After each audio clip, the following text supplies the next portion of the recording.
Morning. In this application of calculus or optimization lesson, we are looking at rates of change, right? So I need to know definition of rate of change.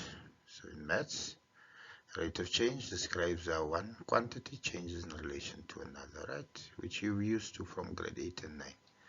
Dependent variable in relation to independent variable. So measures our dependent variable like distance, temperature, or cost change with respect to independent variables like time, position, or quantity.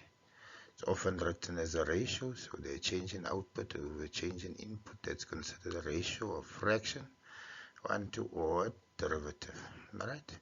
So the key concepts or ideas, words that we would use, and what you need to understand, what you have to do from that. If you see the word average rate of change, remember rate in short means time. Those that do physics should know that. Those of you that don't do physics, yeah. Right, so rate normally means time. So there's a change when you say average rate. There's a change in the quantity over a specific interval. So average rate of change is a change in output, meaning my y values subtracted from each other, my x values subtracted from each other. Remember, x independent, y dependent variable. So it's dependent variable over independent variable. We say instantaneous rate of change. This is the rate at a specific point found using calculus. An example, we find the first derivative. So instantaneous rate of change, first derivative, right? But this will all become more clear as we look at the problems. Let's go to the next slide. Right, so rates of change appears in many areas of maths, right? So in algebra, finding gradient or slope, right, of a line, that's rate of change, or as your grade 9 teachers used to say, rise over run. In calculus, first derivatives measure our function changes at a point. Physics applied math, right, when you do speed, velocity, acceleration, etc. Those of you that do economics will know marginal cost. So when you get to university, your marginal cost questions and so on will be basically based on calculus. And then geometry, right, related rate problems deal with the multiple changing quantities relate over time, and then later on you'll do integration. So look at the first example given here. A car travels 150 kilometers in 3 hours. What is the average speed? So we should remember that speed equals distance over time. So solution there, rate of change equals my distance divided by time, which gives me 150 divided by 3 hours. That gives me 50 kilometers per hour. So my rate of change is 50 kilometers per hour. Right, so in short, this shows that the car's average rate of change in distance with respect to time, average rate in change of distance with respect to time, right, which is the speed is 50 kilometers per hour. Right, let's look at the next slide. Right, now, what it means to solve given the phrase rate in the question. So look here, they say you told the volume of water in liters remain in a tank at any given time, T, which is measured in minutes, is given by the equation volume in relation to time equal 1000 minus 5t squared. So if we give you a rate of change problems, they say at what rate, keyword, what rate is the volume of the water in a tank decreasing when t equal 10 minutes. So as soon as they use the word rate, that means we have to find a derivative. So rate goes with finding a derivative. Right? So specifically, we want the derivative of volume in respect to time. So we differentiate V in respect to time at time equal 10 minutes. So dV dt would be that equation. So my constant there would become 0. 2 times negative 5 gives me negative 10. 2 minus 1, 1. So therefore the first derivative of the equation given will be minus 10t. But I want it at time 10 minutes, so we're going to plug in t equal to 10, so that becomes negative 10 times 10, which gives me negative 100. So the volume here is decreasing at a rate of 100 liters per minute when my time equal 10 minutes. So after 10 minutes, that is the rate we are decreasing it, right? So again, when you see the word rate in your question, that specifically means we have to find the derivative, right? We're going to use these English words under, that's why I'm referring to it as rate of change. See how we use specific English words to tell you what you need to do. You need to understand what they mean. Right, let's look at the next slide. Right, now what does it mean to solve given a phrase maximum rate in the question? So we can say maximum or minimum rate. Here specifically I use maximum rate. So at what time is the volume of water in the tank decreasing the fastest? See, decreasing the fastest. So I want a maximum rate. So you are now looking for maximum rate. So in other words, we find when is the first derivative most negative.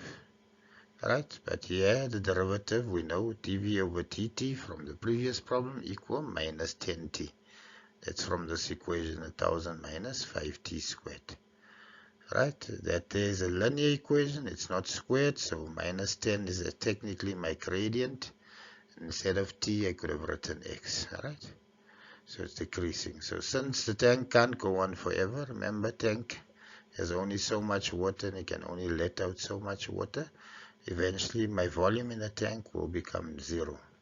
So we need to find at what time the tank would empty. So make my equation 1000 minus 5t squared equal to 0. If I take 1000 over, it would become negative 1000.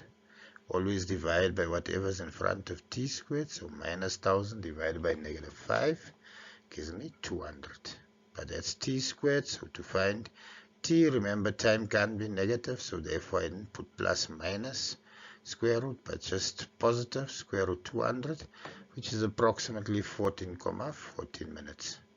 So the maximum rate of decrease or most negative value happens just before the tank empties at time equal 14,14. So if my derivative equal minus 10t, right, this tank here would reach maximum rate of decrease at time 14,14, and if I multiply 10, that becomes negative 141,4. So the maximum rate of decrease is about 141,4 liters per minute, and it occurs at time 14,14 minutes. So that's maximum rate. Alright, and you'll see this all in the exam questions I've done in the videos after this. Right, so if you go through there, this is just to give you guidance and the basics of what's happening. Right, let's look at the next slide here. Right, so now we can also try to confuse you, and you'll see that in one of the exam questions I've done, what it means to solve given the phrase rate and maximum separate in questions. So what I mean is the word rate appears in the question and the word maximum, but they are not written as maximum rate, they are written at two separate places.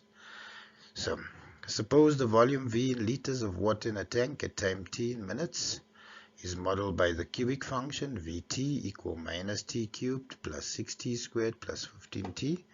How many minutes will it take for the rate at which the volume of water in a tank is changing to be a maximum? So you see right there means I have to find first derivative.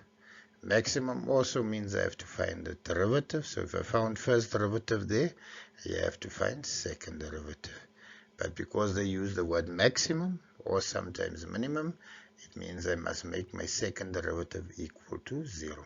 So I hope you follow what I'm referring to. Rate means derivative, maximum means derivative. They're in two separate places. So first, second derivative. No? So volume T equal minus T cubed plus 6t squared plus 15t. My first derivative, 3 times negative 1 would give me negative 3. 3 minus 1 gives me 2. 2 times 6 would give me 12. 2 minus 1 gives me 1. 1 times 15 is 15. T to the power 0, t falls away. For the second derivative, there, 2 times negative 3 gives me negative 60. 1 times 12 would give me 12.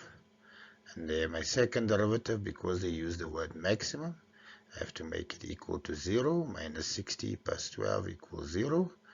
If I take negative 60 across, it becomes positive 60. Always divide by whatever's in front of the variable t. So there 12 divided by 6, and my time equal 2. Right? So how many minutes will it take for the rate to be changing to be a maximum? After 2 seconds. Right? So I hope you understand. Feel free to post any comments, questions, whatever you'd like me to solve. I would solve that for you gladly. Right? Wish you nothing but the best. Work through these basics and then work through the problems that I've done on the exam questions, and you should be okay. So remember, we can either ask you via shapes, can ask you via rates of change, can ask you via calculus of motion, can ask you via graphical applications. I'm going to work through all of them, but yeah, all I know is maths requires practice, and those that practice the most tend to do the best. So nothing but the best. Continue working hard. End of the year is nearing very quickly. 4th of November, we all have to do well our grade 12 exams. God bless. Bye.